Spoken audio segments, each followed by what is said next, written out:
Guarantee দিয়ে কইতে পারি আজকের এই কাচ্চির রেসিপি ফলো করে যে কেউ কাচ্চি রান্না করতে পারবে। আসসালামু আলাইকুম এভরিওয়ান। আজ আপনাদের লাগে একেবারে সহজভাবে আপনারা যে কেউ এইভাবে কাচ্চি রান্না করতে পারবেন। যারা কাচ্চি রান্না করতে ভয় পান হ্যাগুলোকে আজকেই সহজভাবে কাচ্চির রেসিপি শেয়ার করলাম।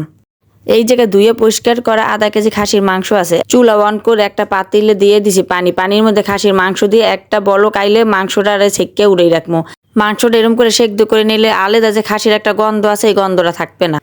এখন একটা পাতিলের মধ্যে দিয়ে দিমু খাসির মাংস, দিয়ে দিমু 2 টেবিল চামচ পেঁয়াজ বাটা, আর দিয়ে দিমু 1 টেবিল চামচ আদা বাটা, আর 1 টেবিল চামচ রসুন বাটা, দিয়ে দিমু 3 টেবিল চামচ টক দই, কাঠবাদাম আর চিনা বাদাম বাটা আছে একসাথে। এই জায়গায় 2 টেবিল চামচের মতন বাদাম বাটা দিয়ে দিমু টমেটো সস 2 টেবিল চামচ, 1 মুঠ পরিমাণের মতন দিয়ে দিমু পেঁয়াজ বেরেস্তা। আজকের এই কাচ্চি বিরিয়ানিটা রান্না করবো বাসায় বানানো স্পেশাল এই মশলাটা দিয়ে। আর এই স্পেশাল এই মশলার রেসিপি ইউটিউব চ্যানেল আর ফেসবুক পেজে দেওয়া আছে, আপনারা চাইলে দেখতে পারেন। 4 চামচের উঁচা করে 2 চামচ দিয়ে দিছি, আর দিয়ে দিছি 1 টেবিল চামচ গুঁড়া দুধ। এখন সবকিছু একত্র দিয়ে হাত দিয়ে ভালো করে একেবারে মাখিয়ে নেবো সুন্দর মতন করে।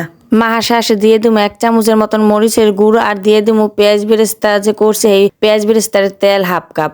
আপনারা চাইলে এই শুকনা মরিচের গুঁড়াটা প্রথমে দিয়ে আজ দিয়ে মাখতে পারেন। মোর এক হাত জলে দেখে আমি পরে দিয়ে খুসুন দিয়ে লাইড়ে চেড়ে নিছি। এখন এই জায়গায় দিয়ে দিন পরিমাণ মতন লবণ। মাংসের যেই পরিমাণ লবণ লাগবে অতটুকুই লবণ দিয়া আবারও ভালোভাবে একটু মিশিয়ে নিব। আপনারা চাইলে এটা 1 ঘন্টার মতন রেস্টে রাখলে বেশি ভালো হয়। মোর রাতে সময় আসলে না দেখে আমি লগ চুলায় কষানোর লগে বসাই দিছি। প্রথমেই ডাকনা দিয়ে চুলার জাল মিডিয়ামে রাখকে মাংসটা কিছুক্ষণ রাইন্দে নিমু। ডাকনাটা সরাইয়ে মাঝে মাঝে লাইড়ে দিতে হবে যেন মাংসটা লাগিয়ে না পড়ে। এখন এই জায়গায় দিয়ে দিমু 1 চা চামচের মতন চিনি দিয়ে মাংসটারে লাইড়ে চেড়ে আবারও ডাকনা দিয়ে থুয়ে দিমু। ডাকনা সরাই আর মাংসটা আবার লাইড়ে চেড়ে নিমু। যেই সময় দেখমু মাংসের গায়ে মশলাটা মাহা হইছে, ভালোভাবে কষানো হইছে। এখন এই জায়গায় দিয়ে দিমু 1.5 কাপ পরিমাণের মতন গরম পানি লগে মাংসটা ভালো করে মিশিয়ে নিয়ে এখন ডাকনা দিয়ে মাংসটা যতক্ষণ পর্যন্ত সেদ্ধ না হইবে ততক্ষণ পর্যন্ত মাঝে মধ্যে লাড়াচাড়া দিয়ে মাংসটা সেদ্ধ করে নিমু। প্রথমে চুলার জাল মিডিয়ামে আছিল, এরপর চুলার জাল লোতে রাখিয়ে ডাকনা দিয়ে মাংসটা সেদ্ধ করে নিছি।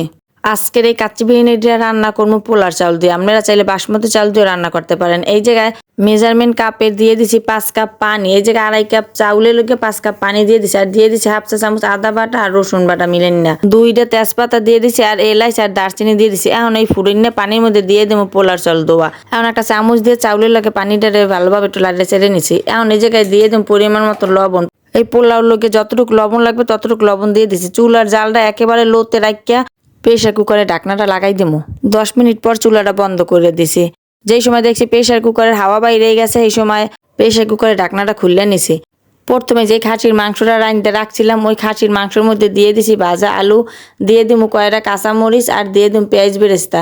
মাংসের লগে আলু আর কাঁচামরিচ পেঁয়াজ বেরেস্তা আবার একটু লাইটে ছেড়ে মিশিয়ে নিয়ে এখন মাংসটা গরম করে এই জায়গায় আগে থাকতে পোলাও ভাতটা যে রাঁধতে রাখছিলাম এই ভাতটা এখন দিয়ে দিমু মাংসের উপরে। সবগুলো পোলাও ভাত এরম করে পাতিলের উপরে দিয়ে দিছি, দিয়ে ভালোভাবে উপর দিয়ে হাত দিয়ে এরম চেপে দিয়ে দিমু পেঁয়াজ বেরেস্তা দিয়ে সুন্দর মতন চাইরোপাশে। এখন এই জায়গায় দিয়ে দিম কেওড়া জল। এই জায়গায় কেওড়া জল দিয়ে দিম 1 চামচের মতন চাইরোপাশে ফুট করে দিয়ে দিছি। আর এই জায়গায় দিয়ে দিছি সামান্য একটু ফুড কালার। এই জায়গায় ফুড কালার না দিলে ওইবের দেখার সৌন্দর্যের জন্য দিয়ে দিছি।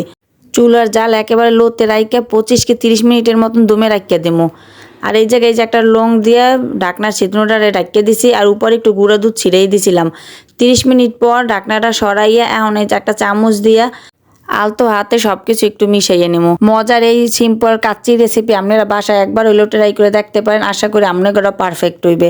এইভাবে কাচ্চি রানলে মাংস নিচে পুড়ে লাগারও ভয় নাই। এই কাচ্চির প্রত্যেকটা ভাত কিন্তু একদম জর্জর, আর মাংসটাও অনেক সুন্দর মতন সেদ্ধ হয়েছে, খাইতেও মাশাআল্লাহ অনেক মজা হয়েছে। এই সহজ কাচ্চি বিরিয়ানি রেসিপি আপনারাও বাসায় ট্রাই করে দেখতে পারেন। আল্লাহ হাফেজ, আসসালামু আলাইকুম সবাই রে।